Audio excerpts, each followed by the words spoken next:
know, or you may not know, women or girl children in India and China are not seen as necessary. The infanticide of girl children in those places now have sections of India and China that don't have women.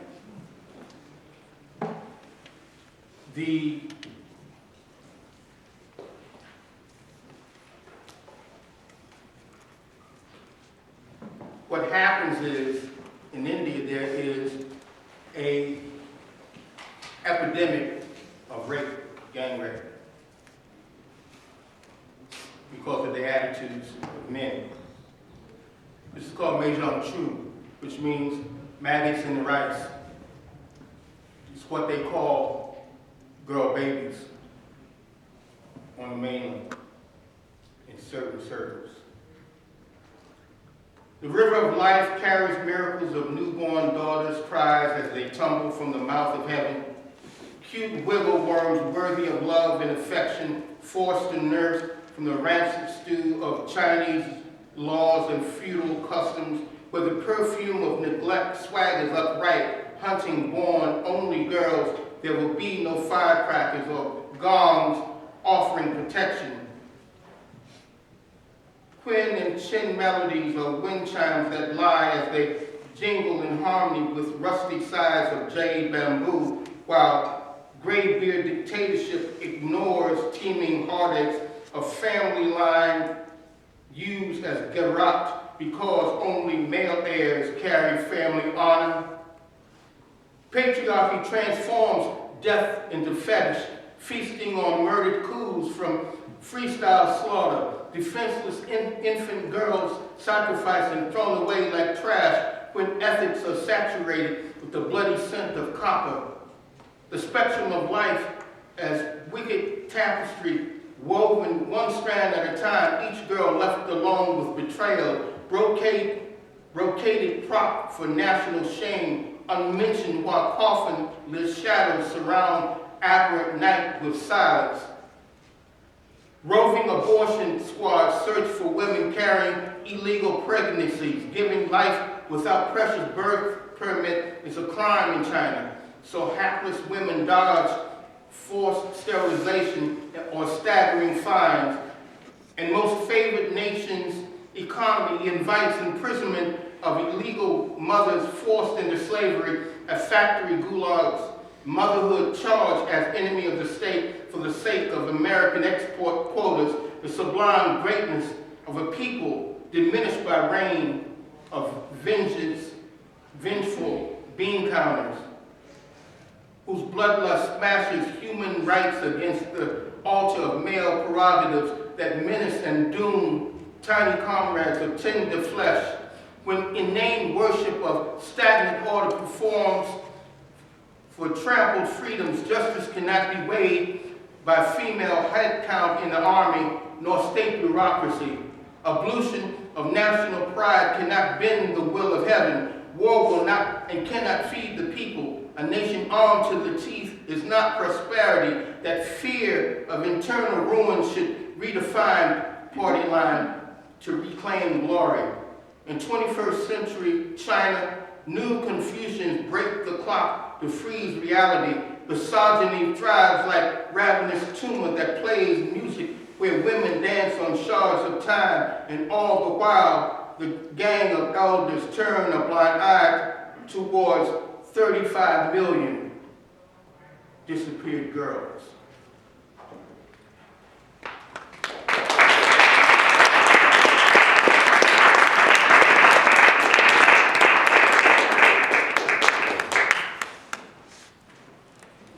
Getting hot here.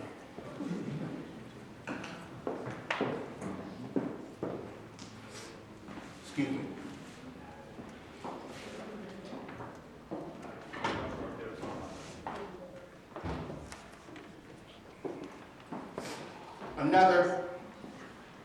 Another place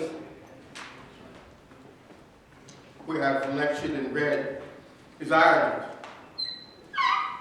As far as I know, I'm the only black poet to read in Belfast at the behest of Sinn Féin and the IRA.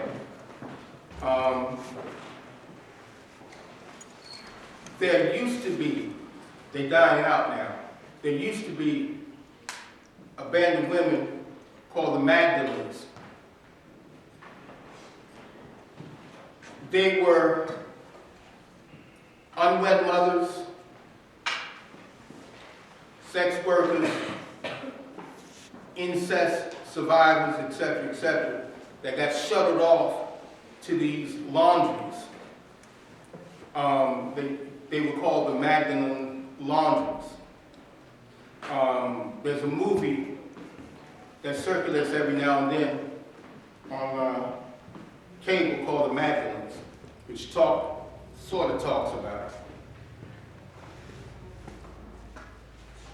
This is the Magdalene laundries.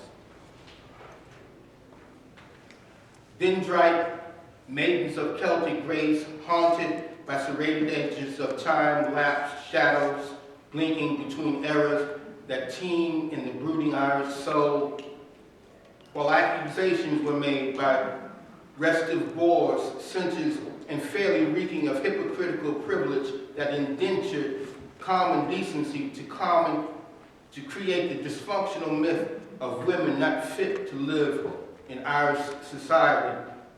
Mary Magdalene, safe and canonized behind the hungry servitude transformed into benign vengeance by dour nuns slumming through back alleys of their own id, while they prosecuted a new inquisition by innuendo and false witness cloaked by the sanctuary of convent walls.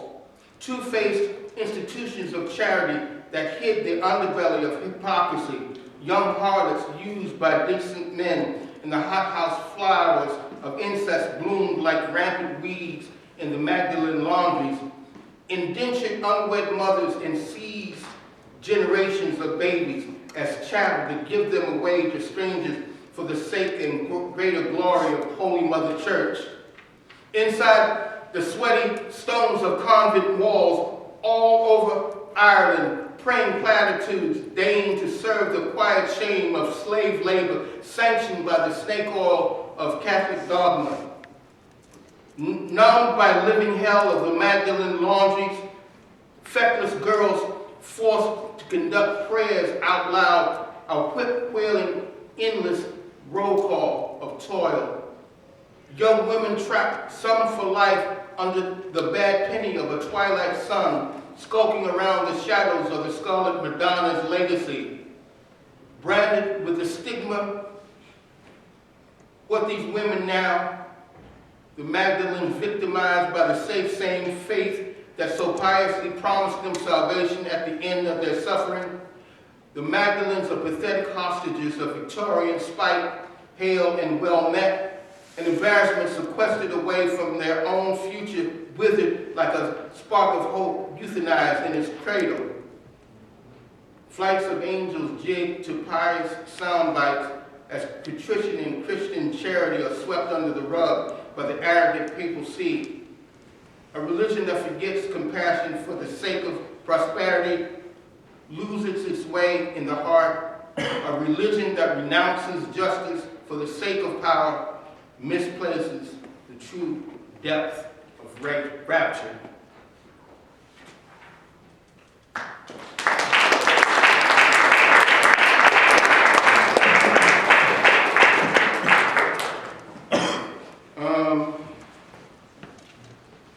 As you can well tell, I'm sort of an iconoclast. I don't take any prisoners.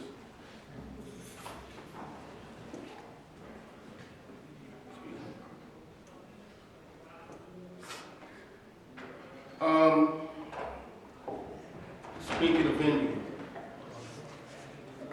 there are three places that I'm very close to: Ireland, India, and China. Of course, I'm a black man. I have Cherokee blood, etc., etc. but I've lived lives there in those places. I've read in India, and I'm a member of the Indian Poetry Society.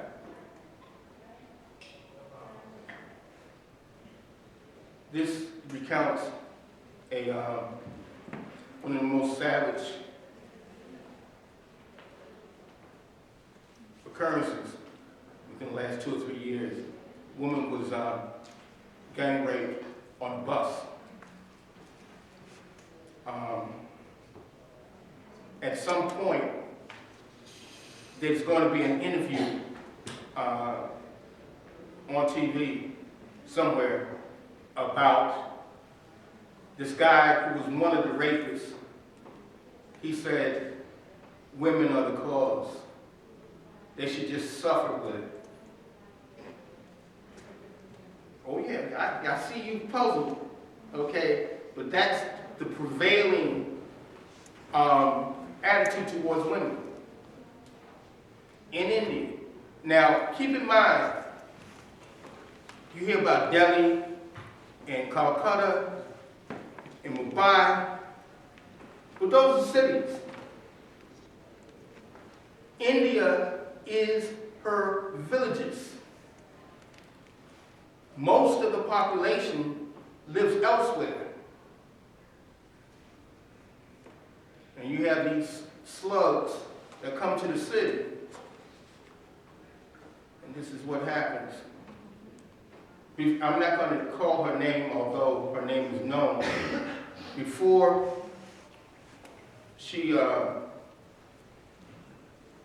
they released her name, she was given a name, Demini. She was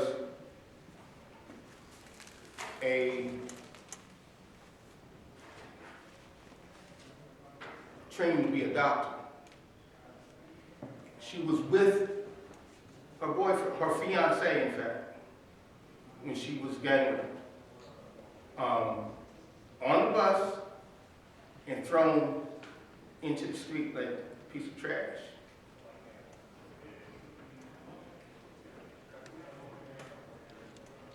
Innocent outing for Sunday afternoon, kind of a trip to cinema by companions, a boy and a girl on a walk.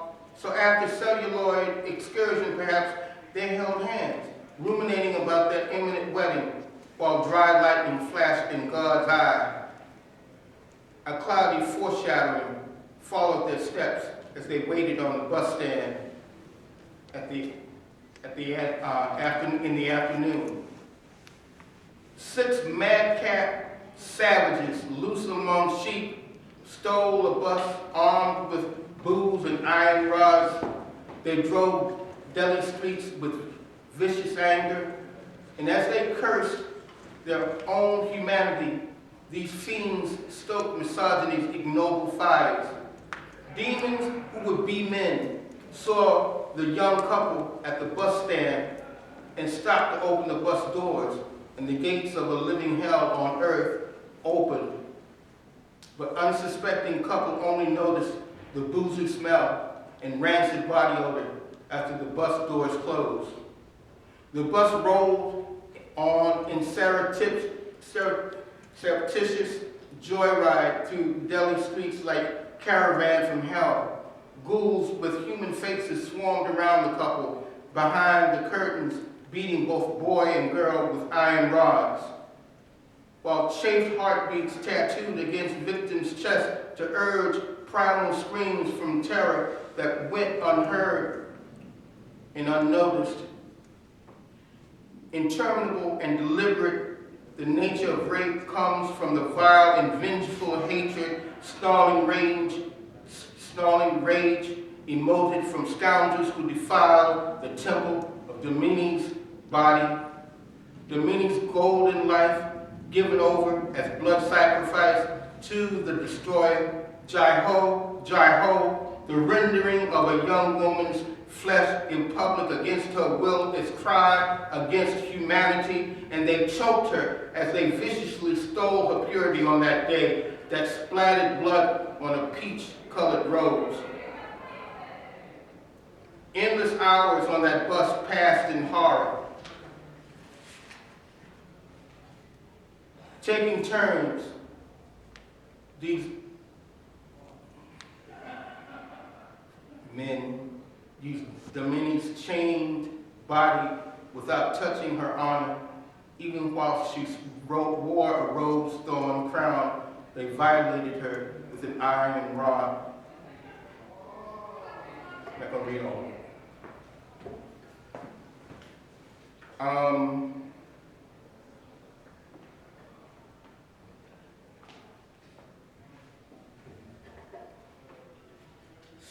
Three of these books that I'm reading from will be for sale afterwards.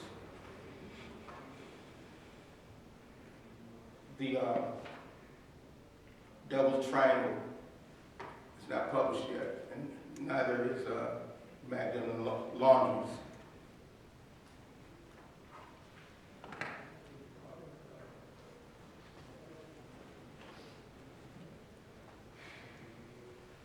Let me point something out.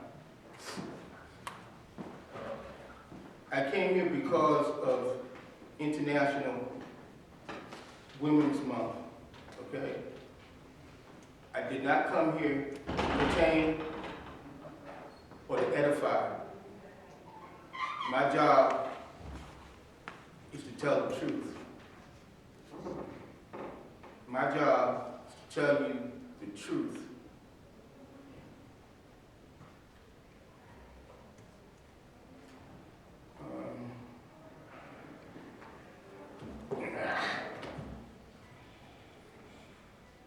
This one I don't have.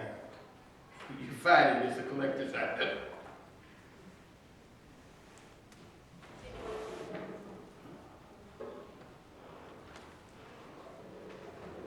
There is a story behind it, though. When Tiananmen Square happened, of course, I was moved because I myself have spent 13 years as a movement organizer in another life. So human rights is a big thing for me, or with me. When I wrote the poem, I took the poem down to the UN. I just want to slide the poem to one of the protesters. And she asked me to get up and read it at the protest. Given what a Stalinist regime is like, they took the poem, memorized it, and took it back to China. This is called Behing Spring, and it was written in 1990. A sea of scarlet banners punctuated a new page of history written by whirlwind patriots in the year of the snake. The people's will must succeed. Doing a freedom dance right to left, the dialectical process struggled under another harsh daybreak, and sunbeam spikes nailed the coffin of misplaced authority as Tiananmen Square convulsed in protest where wisteria leaf brooms swept bureaucratic malfeasance. The gang of elders forgot the meaning and true fervor of passion, martial law failing to control higher forms of order. Stroke, counterstroke, a net of rust catches the horizon's shadow, the long march perjured and buried beneath minstrel ash as it deserts Mao's triumph, now safe behind legend and under house arrest, it augurs ill of China. Uneven reform is a road only traveled by the fool. Hybrid government beyond the sun, unable to lead by broken faith, controls people's will by force. Tears of blood as storms of water in air during heartbeats dawn. Living, livid with staccato applause, which littered streets with crushed bodies of martyred students and workers shot down by the hundreds. Revolution does not come by default, wrapped neatly in a shroud of Mandarin elegance. In war, innocence is the first casualty. Murder of the innocent cannot bring honor to those who claim victory. The mist of teardrops shrieks with a peal of events where the mountain breeze tied with bamboo silk is nothing more than process, and human bonfires lit the way to death-strewn harvest, the helpless, the unarmed, with only a moment to change life forever. Only rhetoric cannot ease tragedy, the circus of emotions, where destiny is carnivorous and mothers wait in vain for children to return, and oh, whatever happened to the white-haired girl.